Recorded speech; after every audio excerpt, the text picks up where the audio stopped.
ಅಯ್ಯೋ ದೇವರು, ನಾನು ಅದು ಯಾವ ಜನ್ಮದಲ್ಲಿ ಏನು ಪಾಪ ಮಾಡಿದೆ ಎಂದು ನನಗೆ ಶಿಕ್ಷೆ.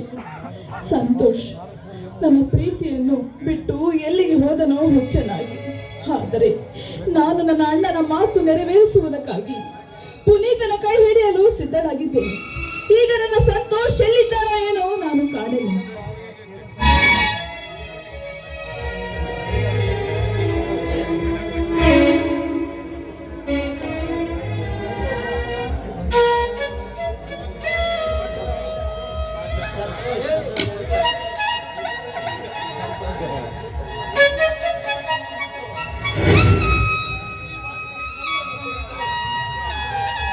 ಈ ಬಾಟ್ಲಿ ಸಂತೋಷ್ ಆಗಿದೆ.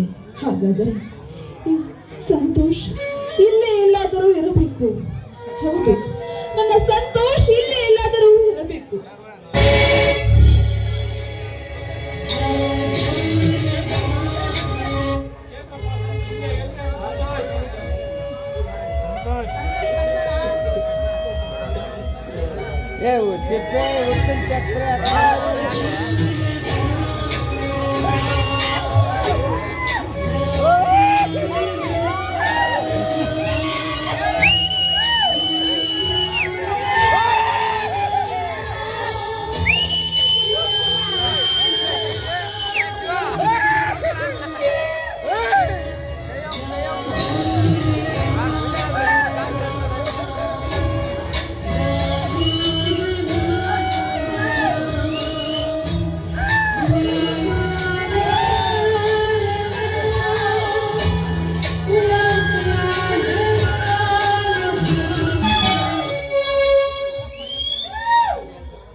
ಇಲ್ಲೇ ಎಲ್ಲಾದರೂ ನನ್ನ ಸಂತೋಷನನ್ನು ನೋಡಿದೆಯಾ?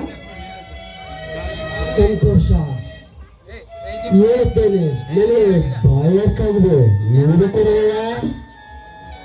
ಇದು ಕುಡಿಯುವ ನೀರಲ್ಲಪ್ಪ, ನಿಶಾದೇವಿ. ಭೂದೇವಿ, ಗಂಗಾದೇವಿ, ಸುರದೇವಿ ಎಲ್ಲರೂ ಒಂದಲ್ಲವೇ? ಬೇಗ ಕೊಡೆಯೋ ಇಲ್ಲ ಕಿತ್ಕೊಂಡು ಕುಡಿಲ. ತೆಗೆದುಕೊಳ್ಳಪ್ಪ.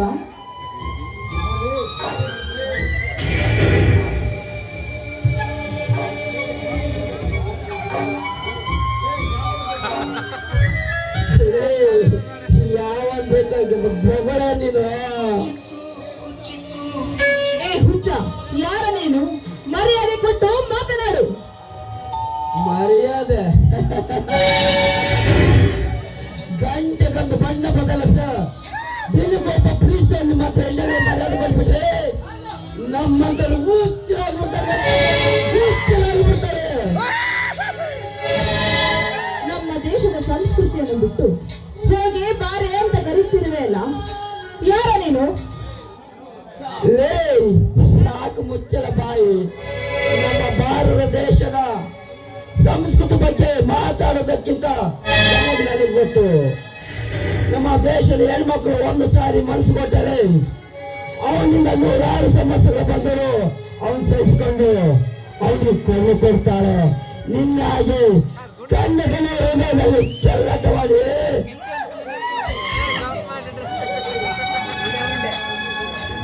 ನನ್ನ ಇತಿಹಾಸವನ್ನು ಹೇಳ್ತಾ ಇದ್ದಾನಂದ್ರೆ ಇದನ್ನು ಯಾರು ಅಲ್ಲ, ಆ ಸುದೀಪನೇ ಇರಬೇಕು.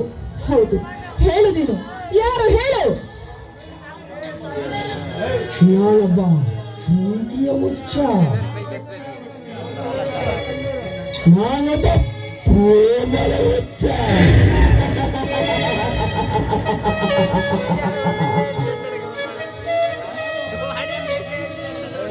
ಅವಳ ಕಣ್ಣಿಗೆ ನಾನು ಕಾಣದಂತೆ ಪ್ರಪಂಚ ಬಿಟ್ಟು ಬಹು ದೂರ ಹೋಗುವೆ.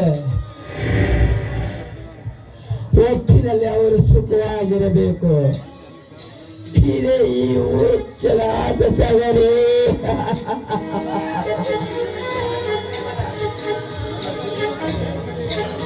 ನನ್ನ ಜೀವನದ ಪ್ರೇಮ ಕಥೆಯನ್ನು ಹೇಳ್ತಾ ಇದ್ದಾನಂದ್ರೆ ಇವನು ನನ್ನ ಸುದೀಪನೇ ಇರಬೇಕು. ಹೌದು, ಈ ಹುಚ್ಚನ ಹತ್ರ ನನ್ನದೇನು ಮಾತು. ನಾನು ಇಲ್ಲಿಂದ ಮೊದಲು ಹೊರಟು ಹೋಗಬೇಕು.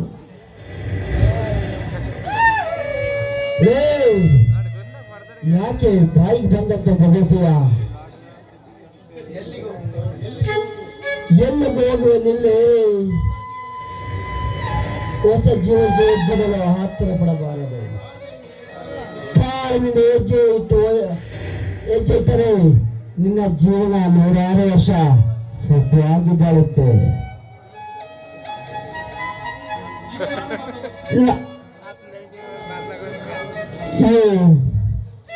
ನಾನು ಪ್ರೇಮದ ಹುಚ್ಚ.